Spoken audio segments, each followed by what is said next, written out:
Hello everyone and welcome to ASC classes. आशा करता हूँ आप सभी अच्छे हैं। देखिए, वर्ब की एक न्यू सीरीज़ के साथ अगेन आपका स्वागत करते हैं। In today's class we are going to talk about formation of the verb. Clear? Formation of the verb. As you can see there are 3 sentences. लिखा है ही हैज़ गॉन देयर, वो चला गया वहाँ पर। हैज़ ही गॉन देयर, क्या वो चला गया वहाँ पर। Why has he gone there, क्यों गया वहाँ पर। इस तरीके से वर्ब के कुछ फॉर्मेशंस होते हैं, आपको जानना पड़ेगा, उस पर बेस कुछ क्वेश्चंस आते हैं और स्पोकन में भी सही तरीके से इस्तेमाल कर पाएंगे आप। देखिए, वर्ब के फॉर्मेशन की अगर बात करें तो देखिए, पहला फॉर्मेशन क्या होता है, subject plus helping verb plus main verb plus object अगर है तो ठीक, अदरवाइज कोई बात नहीं। ठीक है, ऐसे फुल स्टॉप। इस तरह का जो वर्ब का फॉर्मेशन होता है, जब सब्जेक्ट के बाद आती है वर्ब, क्या आती है सब्जेक्ट के बाद, वर्ब। इस तरह के फॉर्मेशन को बोलते हैं हम असर्टिव फॉर्मेशन। कैसा formation? Assertive formation. Assertive formation, clear, of the verb. Assertive formation of the verb. ठीक है। फिर एक और फॉर्मेशन होता है जो इस तरीके से बनता है, helping verb plus subject plus main verb plus object अगर है तो ठीक है, अदरवाइज कोई बात नहीं, और क्वेश्चन मार्क। इस तरह का फॉर्मेशन जब सब्जेक्ट से पहले वर्ब आती है तो इस तरह के फॉर्मेशन को हम बोलते हैं इंटरोगेटिव फॉर्मेशन। कैसा फॉर्मेशन? Interrogative formation. क्लियर? चलिए, इंटरोगेटिव फॉर्मेशन की अगर बात करें तो बेसिक्स में हमने बात करी थी कि इंटरोगेशन करने के 2 तरीके होते हैं। एक तो हेल्पिंग वर्ब से शुरू होता है जो, यानी वर्ब से, एक क्वेश्चन वर्ड से। तो एक फॉर्मेशन इसका और भी हो जाएगा, सब फॉर्मेशन। क्या हो जाएगा वो? ये तो हो गया फर्स्ट, और सेकंड क्या हो जाएगा, क्वेश्चन वर्ड से। तो क्वेश्चन वर्ड यानी WH words plus helping verb plus subject then plus main verb. Object है तो ठीक, अदरवाइज कोई बात नहीं। ठीक है, इस तरीके से। क्लियर? चलिए, first of all in 3 sentence में हमें ये पहचानना है कि कौन सा फॉर्मेशन किस टाइप का है। तो देखिए, ये यहाँ पे सब्जेक्ट हो गया, ये हेल्पिंग वर्ब हो गई, ये मेन वर्ब हो गई। गॉन वेयर, ये एडवर्ब हो गया, ऑब्जेक्ट नहीं है यहाँ पे कोई भी। ठीक है, एडवर्ब। ये फॉर्मेशन है असर्टिव फॉर्मेशन, AF ऐसा लिख दिया मैंने। ठीक है, क्योंकि यहाँ पे सब्जेक्ट आ रहा है पहले वर्ब से। ठीक है, यहाँ पे आप देख पा रहे हैं सब्जेक्ट यहाँ लिखा है, मेन वर्ब यहाँ लिखी है इसकी, और ये इसकी क्या हो गई, हेल्पिंग वर्ब हो गई, और ये एडवर्ब हो गया, और क्वेश्चन मार्क लग रहा है। तो ये कौन सा फॉर्मेशन हो गया? ये हो गया इंटरोगेटिव फॉर्मेशन। क्लियर? नेक्स्ट पे आ जाइए। नेक्स्ट पे आप देख पा रहे हैं क्वेश्चन वर्ड लिखा है plus helping verb plus subject plus क्या है यहाँ पे, मेन वर्ब। ये भी क्वेश्चन मार्क है, तो ये भी कौन सी फॉर्मेशन हो गई, सब्जेक्ट से पहले वर्ब आ रही है, इंटरोगेटिव फॉर्मेशन। ऐसे। क्लियर? चलिए, ये तो बात हो गई। अब जो क्वेश्चंस आते हैं उन पे हम बात कर लेते हैं। देखिए, सो देखिए, कुछ क्वेश्चंस हैं यहाँ पर। लिखा है why have you no friend, why you have no friend, where is living your uncle these days, how should teach English. Clear? अब हमें यहाँ पहचानना है कौन सब्जेक्ट कौन ऑब्जेक्ट, इस तरीके से। ठीक है, अब देखिए, ये क्वेश्चन वर्ड हो गया हमारा, यहाँ भी क्वेश्चन वर्ड है। इसे क्या माने, हैव को, हेल्पिंग वर्ब या मेन वर्ब। तो देखिए, आप देख पा रहे हैं कि यू यहाँ पे सब्जेक्ट है, तो सब्जेक्ट से पहले क्या आती है, हेल्पिंग वर्ब्स। तो ये हेल्पिंग वर्ब हो गई। ठीक है, आगे आ जाइए। क्वेश्चन वर्ड लिखा है, क्वेश्चन वर्ड लिखा है, तो आप देख पा रहे हैं यू यहाँ पे सब्जेक्ट है, सब्जेक्ट के बाद आती है मेन वर्ब, तो ये मेन वर्ब हो गई, और ये इसका ऑब्जेक्ट हो गया। ठीक है, अब इन दोनों सेंटेंस में आपने देखा कि हमारे पास क्वेश्चन वर्ड है, पहले वाले में हेल्पिंग वर्ब है, सब्जेक्ट है, लेकिन क्या मिसिंग है, क्या मिसिंग है, main verb. Main verb missing है यहाँ पे। नीचे वाले सेंटेंस में, सेकंड सेंटेंस में आप देख पा रहे हैं मेन वर्ब है, सब्जेक्ट है, ऑब्जेक्ट है, लेकिन हेल्पिंग वर्ब मिसिंग है। ठीक है, तो यहाँ पे क्या चाहिए, हेल्पिंग वर्ब चाहिए। तो यहाँ हेल्पिंग वर्ब मिसिंग है, यहाँ पे मेन वर्ब मिसिंग है। तो अगर हेल्पिंग वर्ब मिसिंग है तो हेल्पिंग वर्ब को पुट करना है, और अगर मेन वर्ब मिसिंग है तो मेन वर्ब को पुट करना है। क्लियर? यहाँ जाइए। अब कौन सी हेल्पिंग वर्ब लगाए, आपको पता होना चाहिए कि हैव के साथ वर्ब की 3rd फॉर्म आती है, तो वर्ब की 3rd फॉर्म लगानी पड़ेगी एज अ मेन वर्ब। और यहाँ पे आप देख पा रहे हैं हैव को अगर मेन वर्ब है तो मेन वर्ब की फर्स्ट फॉर्म है, फर्स्ट फॉर्म में भी बेस फॉर्म है। ठीक है, और फर्स्ट फॉर्म अगर यहाँ पे लिखी है तो यहाँ पे जाहिर सी बात है इंडेफिनिट टेंसेस की जरूरत है। ठीक है, इंडेफिनिट टेंसेस बनाने के लिए फॉर्म आती है डू डज डिड। ठीक है, इस तरीके से। अब बात अगर चल रही है यहाँ पे, देखिए, डू डिड भी लगा सकते हैं, डू भी लगा सकते हैं, कुछ भी लगा सकते हैं, लेकिन डज नहीं आएगा क्योंकि यू की बात चल रही है, तो यहाँ पे डू ही लगा देंगे हम। ठीक है, तो यहाँ पे हमने क्या पुट करा, do. Why do you have no friend. ठीक है, इस तरीके से। क्यों नहीं है तुम्हारे पास कोई भी दोस्त, तो ये सही हो गया सेंटेंस। यहाँ पे मेन वर्ब चाहिए, मेन वर्ब की थर्ड फॉर्म चाहिए, तो कुछ भी लगा दीजिए। Why have you made no friend, क्यों नहीं बनाया तुमने कोई भी फ्रेंड, ठीक है, इस तरीके से। या why have you had no friend, क्यों नहीं है तुम्हारे पास कोई भी फ्रेंड, ऐसे। तो इस तरीके से सेंटेंस सही हो गए। क्लियर, आगे आ जाइए। आगे क्वेश्चन वर्ड लिखा है, क्वेश्चन वर्ड लिखा है तो ये हेल्पिंग वर्ब हो गई, इसकी ये मेन वर्ब हो गई, ठीक है। योर अंकल सब्जेक्ट हो गया, दीज डेज यहाँ पे एडवर्ब हो गया। मेन वर्ब है, सब्जेक्ट है, हेल्पिंग वर्ब है, ठीक है, इस तरीके से। लेकिन आप देख पा रहे सब कुछ तो है, लेकिन पोजीशन गलत है। पहले क्वेश्चन वर्ड आता है, फिर हेल्पिंग वर्ब आती है, फिर सब्जेक्ट आता है, तो सब्जेक्ट की पोजीशन गलत हो गई। तो सब्जेक्ट को उठाइए और यहाँ कहाँ रख दीजिए, in the middle of, in the middle between is and living, तो यहाँ पे रखिए इसकी पोजीशन, और ये सेंटेंस अब सही हो गया। तो यहाँ पोजीशन गलत थी, यहाँ पे आ जाइए। शुड यहाँ पे मॉडल वर्ब है यानी हेल्पिंग वर्ब है। अगर शुड हेल्पिंग वर्ब है तो ये मेन वर्ब हो गई। Teach what, English, English object हो गया। हाउ यहाँ पे क्वेश्चन वर्ड हो गया। इस बार आप देख पा रहे क्वेश्चन वर्ड है, मॉडल वर्ब है, मतलब हेल्पिंग वर्ब है, मेन वर्ब है, ऑब्जेक्ट है। सब्जेक्ट मिसिंग है, लेकिन सब्जेक्ट तो नहीं है यहाँ पे, अब सब्जेक्ट लगाना पड़ेगा। तो सब्जेक्ट कहाँ आता है, हेल्पिंग और मेन वर्ब के बीच में, तो यहाँ आएगा। अब होता है क्या है, सब्जेक्ट लगाइए। अब सब्जेक्ट क्या लगाए, how should he teach English, ये उसे कैसे इंग्लिश टीच करनी चाहिए, how should she teach English. Otherwise एक जनरल सब्जेक्ट होता है वन, वो लगा दीजिए कि किसी को भी कैसे पढ़ाना चाहिए इंग्लिश को, वन लगा दीजिए। आप चाहे तो इस सेंटेंस को एक और तरीके से लिख सकते हैं।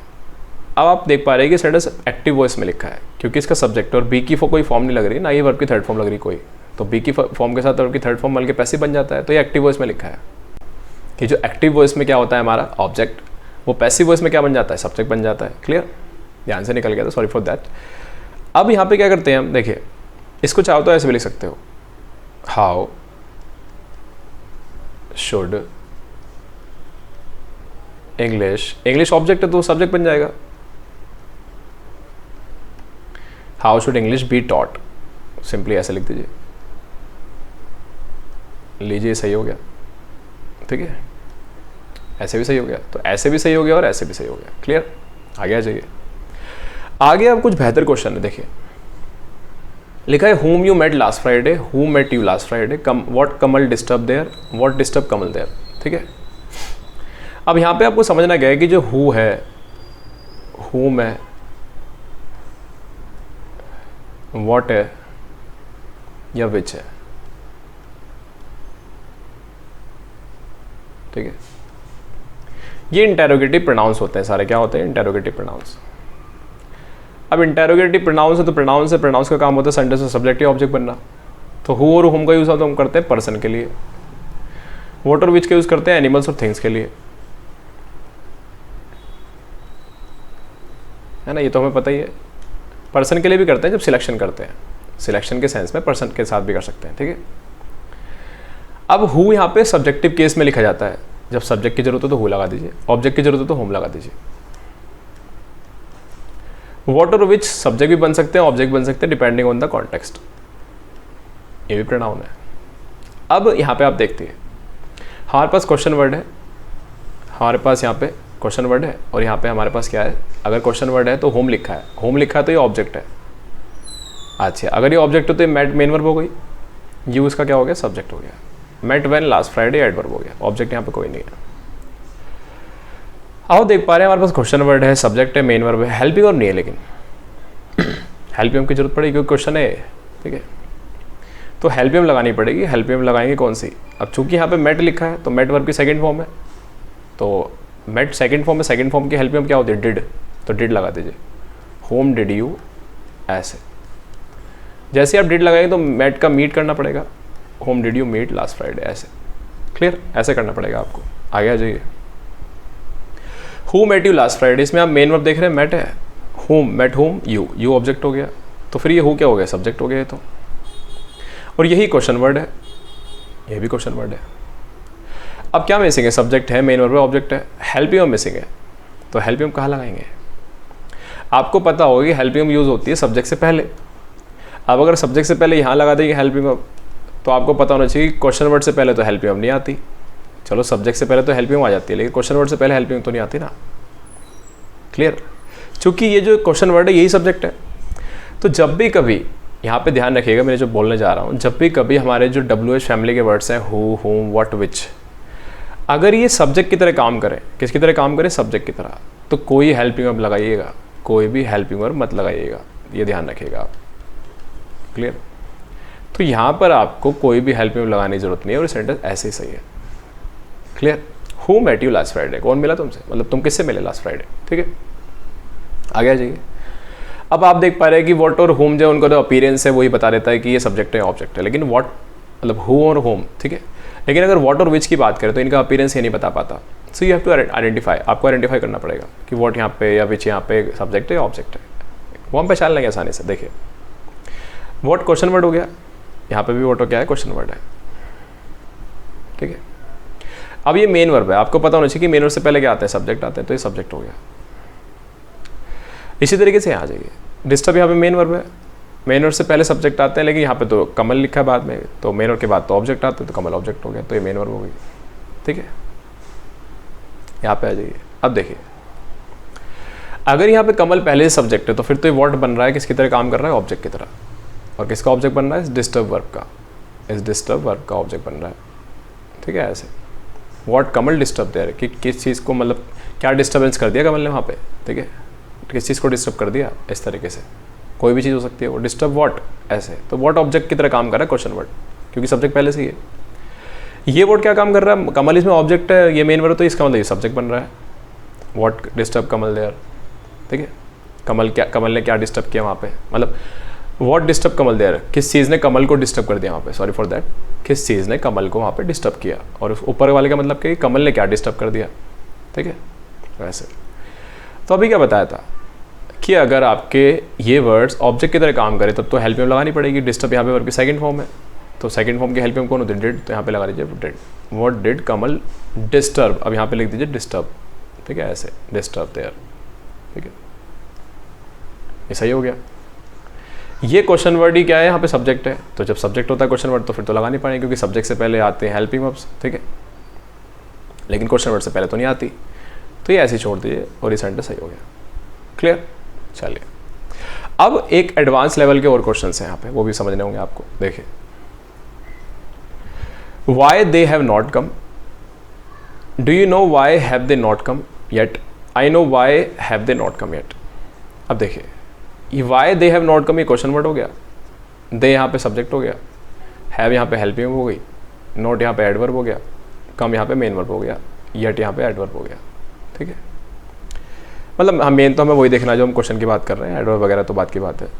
तो देखिए क्वेश्चन वर्ड है, सब्जेक्ट है, हेल्पिंग वर्ब है, मेन वर्ब है, लेकिन क्वेश्चन की फॉर्मेशन ये थोड़ी होती है, क्वेश्चन की फॉर्मेशन होती है question word plus helping verb plus subject plus main verb. तो हेल्पिंग वर्ब को उठा के कहाँ ले जाइए, यहाँ, या यूँ कहे कि दे को उठा के कहाँ रख दीजिए, हैव के बाद, ऐसे चाहे जैसे कर लीजिए आप। ठीक है, सो वाई हैव दे ऐसे लिखेंगे, वाई हैव दे। ठीक है, तब जाके सही होगा। ठीक है, क्लियर? आगे आ जाइए। आगे लिखा क्या तुम्हें पता है, do you know why have they not come yet. इस बार आप देख पा रहे हैं अगेन क्वेश्चन हो रहा है। ठीक है, तो आप देख पा रहे हैं ये मेन वर्ब है, ये इसकी हेल्पिंग वर्ब है और ये इसका सब्जेक्ट है, तो ये तो क्वेश्चन का फॉर्मेशन सही है यहाँ पे, लेकिन एक्चुअल में बात यहाँ की नहीं चल रही थी, बात तो ऊपर वाले सेंटेंस की चल रही थी, और ऊपर वाले सेंटेंस को हमने एक अलग तरीके से लिख रखा है यहाँ पे, do you know why have they not come yet. और क्वेश्चन मार्क को देख के तो आपको ये लगेगा कि क्वेश्चन फॉर्मेशन में लिखना चाहिए, और देखिए लिखा भी है question verb helping verb plus subject plus main verb. ठीक है, तो ये तो क्वेश्चन फॉर्मेशन में सही लिखा है, तो सही जाना चाहिए, लेकिन ये गलत है। क्या लिखेंगे पता है, ऐसे नहीं लिखेंगे, वाई दे हैव लिखेंगे। इसे हमें असर्टिव फॉर्मेशन में बनाना पड़ेगा, भले ही क्वेश्चन फॉर्मेट है लेकिन असर्टिव बनाना पड़ेगा, why they have not come ऐसे। तो ये ऐसे लिखना पड़ेगा तब जाके सही होगा, why they have not come yet. ठीक है, ऐसे। क्लियर? ऐसा क्यों हुआ वो समझना है आपको। देखिए हमने बेसिक क्लास में काफ़ी सारी चीज़ें पढ़ी थी, हमने पढ़े थे क्लॉजेस। क्या पढ़े थे? क्लॉजेस। क्लॉजेस में एक था हमारा मेन क्लॉज, एक हमारा कोऑर्डिनेट क्लॉज और एक हमारा सबऑर्डिनेट क्लॉज। ठीक है, मेन क्लॉज वो क्लॉज जिससे पहले कोई कंजंक्शन नहीं आती, कोऑर्डिनेट क्लॉज से पहले कंजंक्शन आती है, और सबऑर्डिनेट क्लॉज से पहले भी क्या आती है, कंजंक्शन आती है, कंजंक्शन ही फॉर्म कर पाती है क्लॉजेस। ठीक है, ये पढ़ा था। अभी जो क्लॉजेज होती हैं, ये जो कंजंक्शन होती है, कोऑर्डिनेट क्लॉज जो बनाती है वो कौन कौन सी होती है? For, and, nor, but, yet और सो, ये होती हैं। इनको छोड़ के सारी कंजंक्शन कौन सी क्लॉज बनाती है? Subordinate clause. तो देखिए यहाँ पे 2 क्लॉज हैं, यहाँ पे कितने क्लॉज हैं? 2 क्लॉज हैं। अगर यहाँ पे 2 क्लॉज हैं तो आप तो ध्यान से देखना चाहिए। देखिए एक तो ये क्लॉज ही हो गया, ये रही सब्जेक्ट, ये रहा मेन वर्ब, तो एक क्लॉज ही हो गया। एक क्लॉज ही हो गया, ये रहा सब्जेक्ट, ये रही वर्ब, एक क्लॉज ही हो गया। तो यहाँ 2 क्लॉज है, इन दोनों क्लॉज को जोड़ कौन रहा है? वाई। तो वहाँ यहाँ पे क्वेश्चन वर्ड होने के साथ साथ कंजंक्शन भी है, ठीक है। और ये क्वेश्चन वर्ड वाली जो कंजंक्शंस बनते हैं, क्वेश्चन वर्ड जो कंजंक्शन बनते हैं, सबऑर्डिनेट क्लॉज बनाते हैं। तो ये सबऑर्डिनेट क्लॉज हो गया। कौन सा क्लॉज हो गया? Subordinate clause. तो ये कौन सा क्लॉज हो गया? फिर इसका मेन क्लॉज, क्योंकि सबऑर्डिनेट क्लॉज मेन क्लॉज के साथ आते हैं। क्लियर? तो ये हो गया मेन क्लॉज, ये हो गया सबऑर्डिनेट क्लॉज। और आपको पता होना चाहिए कि सबऑर्डिनेट क्लॉज मतलब, एक मिनट, जस्ट अ मिनट, कि main clause plus subordinate clause मिला के बन जाता है एक तरह का सेंटेंस जिसे हम बोलते हैं कॉम्प्लेक्स सेंटेंस। ये मैं पढ़ा चुका हूँ पहले, कॉम्प्लेक्स सेंटेंस। और ध्यान यहाँ पे ये रखना है आपको कि जब भी कभी कोई कॉम्प्लेक्स सेंटेंस दिखे आपको, ठीक है, जो कि मेन क्लॉज और सबऑर्डिनेट क्लॉज से मिलकर बनेगा, उसकी जो सबऑर्डिनेट क्लॉज है, भले ही वहाँ पे क्वेश्चन हो रहा है उस सेंटेंस में या नहीं हो रहा, आपको हमेशा असर्टिव फॉर्मेशन ही यूज़ करना है, यानी पहले सब्जेक्ट बाद में वर्ब। क्लियर? इसलिए हमने यहाँ पे क्या किया, लिख दिया do you know why they have not come. एक वजह और एक, चूंकि हम यहाँ पे पहले ही मेन क्लॉज में क्वेश्चन कर चुके हैं, तो जो सबऑर्डिनेट क्लॉज है वहाँ पे क्वेश्चन फॉर्मेशन ही लिखे हैं वहाँ पे, ठीक है। फिर भी मैंने आपको बताया चाहे क्वेश्चन हो रहा हो या ना हो रहा हो, उससे मतलब नहीं है आपको। सबऑर्डिनेट क्लॉज में असर्टिव फॉर्मेशन लिखनी पड़ेगी। नोट कर लीजिए कि सबऑर्डिनेट क्लॉज में असर्टिव फॉर्मेशन यूज़ करनी है आपको, ये ध्यान रखिएगा। क्लियर? आगे जाइए। आगे आप अगेन देख रहे हैं एक क्लॉज ही हो गया, एक क्लॉज ही हो गया, मेन क्लॉज हो गया और ये सबऑर्डिनेट क्लॉज हो गई। आपको तो क्वेश्चन नहीं हो रहा, अब भी यही करना पड़ेगा। वाई हैव दे गलत हो गया, यहाँ पे लिख दीजिए why they have, why they have not come, तो ये गलत हो गया, ऐसे लिखिए why they have not come yet, ठीक है, ऐसे। अब ये सही हो गया। I know why they have not come yet, do you know why they have not come yet, ऐसे। क्लियर? चलिए और कुछ सेंटेंस है, ये लास्ट सेंटेंस है, देखिए भी। अब यहाँ पे आप देख पा रहे हैं कि एक कंजंक्शन ये है, यहाँ पे ये कंजंक्शन है, क्वेश्चन वर्ड है, ये देखना पड़ेगा हमें। ये भी यहाँ पे क्वेश्चन वर्ड है, कंजंक्शन ये देखना पड़ेगा। लेकिन क्लॉज 2 हैं, एक क्लॉज एरी और एक क्लॉज एरी। अब क्लॉज 2 हैं तो क्लॉज 2 को जोड़ने के लिए तो कंजंक्शन एक ही चाहिए होती है, यहाँ तो 2 हो गई। लेकिन अभी हमने डिसाइड नहीं किया कि कंजंक्शन है क्या, दोनों हो सकता है, इनमें से एक कंजंक्शन और एक क्वेश्चन वर्ड, ये सिंपल, ठीक है। हाँ, ये हो सकता है कि एक क्वेश्चन वर्ड है वो ही कंजंक्शन है, लेकिन ऐसा भी हो सकता है कि एक क्वेश्चन वर्ड है और क्वेश्चन वर्ड ही है सिर्फ वो, और दूसरा क्वेश्चन वर्ड और कंजंक्शन दोनों है। तो हमें पहचानना है यहाँ पे कि मेन क्लॉज कौन सी है। अगर मेन क्लॉज हमने पहचान ली तो वहाँ पे जो क्वेश्चन वर्ड लिखा वो क्वेश्चन वर्ड ही कहलाएगा, वो कंजंक्शन ही कहलाएगा, ठीक है। फिर बची भी क्लॉज सबऑर्डिनेट क्लॉज हो जाएगी, वो कंजंक्शन कहलाएगी, ठीक है। तो देखिए, एक मिनट, जस्ट अ सेकेंड। तो देखिए why he was shouting when the lights were of. आप देख पा रहे हैं कि ये जो when the lights were of लिखा है, ये कोई क्वेश्चन तो है नहीं। क्वेश्चन तो ये है कि वो क्यों चिल्ला रहा था, तो ये तो सबऑर्डिनेट क्लॉज हो गई। अगर ये सबऑर्डिनेट क्लॉज होगी तो व्हेन यहाँ पे क्या हो गया, कंजंक्शन हो गया, तो फिर ये मेन क्लॉज हो गई, ठीक है। अब यहाँ से एक बात और ध्यान रखिएगा, अभी मैंने क्या बताया था कि main clause plus subordinate clause मिला के क्या बन जाता है, कॉम्प्लेक्स सेंटेंस। तो मैंने बताया था कि जो कॉम्प्लेक्स सेंटेंस होता है उसमें असर्टिव फॉर्मेशन लगानी है आपको, चाहे क्वेश्चन हो रहा हो या ना हो रहा हो। तो ये भी ध्यान रखिएगा कि मेन क्लॉज में हमेशा क्वेश्चन फॉर्मेशन ही लगाना है, यानी इंटरोगेटिव फॉर्मेशन, यहाँ असर्टिव। अब आपने यहाँ पे असर्टिव फॉर्मेशन लगा दिया, पहले सब्जेक्ट बाद में वर्ब लिख दी, ये रहा सब्जेक्ट, गलत हो गया है, हटाइए इसे और क्या लिख दिए, वाई वॉज ही। तो ये भी ध्यान रखना है कि मेन क्लॉज में क्वेश्चन फॉर्मेशन ही आएगा हमेशा, अगर क्वेश्चन हो रहा है तो एक क्वेश्चन वर्ड हो गया अब, और ये सेंटेंस सही हो गया। Why was he shouting with the lights were off. Clear? आगे जाइए। अगेन ऐसे हो रहा है, देखिए, या why he is not giving it to you, has he told you. Why he is not giving it to you, तो why he is not giving to you question है, या फिर हैज़ ही टोल्ड यू, क्या उसने तुम्हें बताया कि वो क्यों नहीं दे रहा उसे। तो मेन क्वेश्चन हमारा ये है, हैज़ ही टोल्ड यू, क्या उसने तुम्हें बताया कि वो क्यों नहीं दे रहा। तुम्हें ये, ठीक है। फिर ये हो गई हमारी सबऑर्डिनेट क्लॉज, क्या हो गई, सबऑर्डिनेट क्लॉज। तो फिर ये मेन क्लॉज हो गई। आप देख पा रहे हैं मेन क्लॉज तो सही लिखी है, पहले सब्जेक्ट लिखा है, बाद में वर्ब लिखी है, मेन वर्ब, और फिर ये इससे पहले हेल्पिंग वर्ब है, तो हेल्पिंग वर्ब फिर सब्जेक्ट फिर मेन वर्ब, ये तो सही है। लेकिन सबऑर्डिनेट क्लॉज में असर्टिव फॉर्मेशन आएगी, गलत हो गया, वाई ही इज़ नॉट, ऐसे लिखेंगे, why he is not giving it to you, ठीक है। यहाँ पे आ जाइए।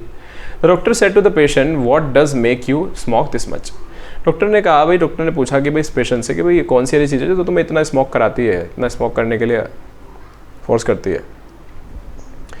तो देखिए मेक यहाँ पे क्या है, मेक यहाँ पे मेन वर्ब है, मेक होम यू, यू यहाँ पे ऑब्जेक्ट हो गया, ठीक है। ये यहाँ पे हेल्पिंग वर्ब हो गई, तो फिर सब्जेक्ट कौन होगा, ये होगा, जो कराता है वही तो सब्जेक्ट होगा ना, जो तुम्हें मतलब एक तरीके से परसुएट करता है ना, फोर्स करता है। तो पता है मेक यहाँ पे कैसी वर्ब है, मेक यहाँ पे कॉजेटिव वर्ब है, कॉजेटिव वर्ब है, ठीक है।